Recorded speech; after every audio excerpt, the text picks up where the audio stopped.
तपाईको देशको माटो छ बुढोले छायो सबैजनाले तपाईको देशको माटो चाहिँ माथिकोले पनि गरिदिँदा हुन्छ हो तपाईको खुट्टामा लागेको छ तपाईको पैतालामै छ तपाईको माटो बुझ्नुभयो नि पैतालामै छ त्यो माटोलाई छोएर अब हामी यो देशलाई वचन दिउँ त त्यो माटो छोएको तपाईको दाहिने हात देब्रेपट्टिको तपाईको छातीमाथि मुठी कसेर राख्नु होला जहाँ तपाईको मुटु ढुकढुकाइरहेको छ ढुक ढुक ढुक ढुक ढुक ढुक ढुक ढुक छ तपाईको मुटुले के भन्दैछ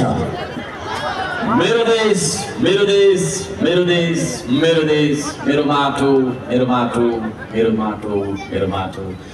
मेरो चन्द्र सूर्य अंकित झण्डा मेरो चन्द्र सूर्य अंकित झण्डा मेरो चन्द्र सूर्य अंकित झण्डा भन्दैछ कि छैन त्यो महसुस गर्न सक्नुपर्छ आदरणीय दाजुभाइ दिदीबहिनीहरू त्यो महसुस गर्न सकेनौँ भने हामी मरेको नेपाली हो हामी मरेको नेपाली होइन हामी जिउँदो नेपाली हो जिउँदो नेपाल हो यो त्यसो भएको कारणले गर्दाखेरि आदरणीय दाजुभाइ दिदीबहिनीहरू त्यो महसुस यतिखेर हामीले गरिरहेका छौँ गरिरहेको हुनुपर्छ हरेक मान्छेले अब म जे भन्छु त्यो सार हो काठमाडौँले पोखराले सुन्ने गरी धरानले सुन्ने गरी भन्नु होला है हो म सबैले जोडाले भन्नु होला म आफ्नो नाम भन्दिनु होला यो देशको माटो छोएर झापा बिर्तामोडको माटो छोएर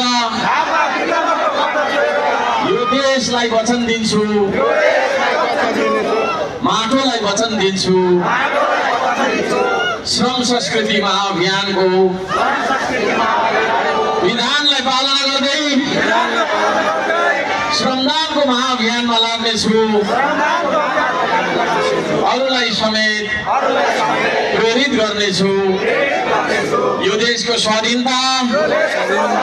भौगोलिक अखण्डता सांस्कृतिक विविधता सहितको राष्ट्रिय एकता र सार्वभौम सत्ता बचाइराख्न जस्तोसुकै कठिन परिस्थितिमा पनि प्रतिबद्ध कटिबद्ध सचेत र सक्रिय रही जिम्मेवारी पूरा गर्नेछु एउटा सच्चा स्वाभिमानी देशभक्त श्रमदाता बनेर श्रमदानको महाअभियानमा जोडिनेछु प्रकृति संस्कृति र प्रविधिको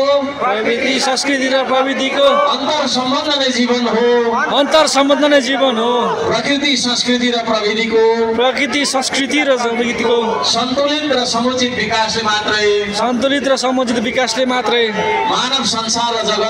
मानव संसार र जगतको रक्षा र उन्नति गर्न सक्छ अनिवार्य श्रम र श्रमदान नीति र निरन्तर अभ्यासले मात्रै देशमा व्याप्त अभाव गरिबी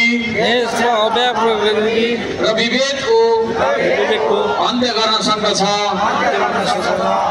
र उत्पन्न द्वन्द्व लडाई र विनाश अशान्तिको अन्त्य गर्न सक्दछ भन्ने राजनीतिक दर्शन अर्कवादलाई आत्मसात गर्दै उच्च निष्ठा नैतिकता र देशभक्तिका साथ निस्वार्थ भावले लागिरहनेछु लागिपर्नेछु म हुँ श्रमदाता हेर्दिन म अरूको आश बन्दिन म जिउँदो लास सजाउँछु श्रमले प्रवेश बनाउँछु म आफ्नो देश हलो शरीर जोतिन्छु म मेरै देशको माटोमा आत्मनिर्भर बन्छु म स्वाभिमानको बाटोमा वास्ता गर्नु छैन मैले कसले मलाई के भन्छ आशा हेर्नु छैन मैले कसले मलाई के दिन्छ ऐना हेर्दा जो देखिन्छ उही हो देश बनाउने ऐना हेर्दा जो देखिन्छ उही हो देश बनाउने देश बनाउनु छ देश बनाउनु छ कसको आशा हेर्ने कसको आशा हेर्ने महु श्रमदाता जय स्वाभिमान जय स्वाभिमान जय श्रमदान जय श्रमदान जय माटो जय देश धन्यवाद छ यहाँहरू सबैजनालाई हार्दिक धन्यवाद दिन चाहन्छु यहाँहरू सबैजनाको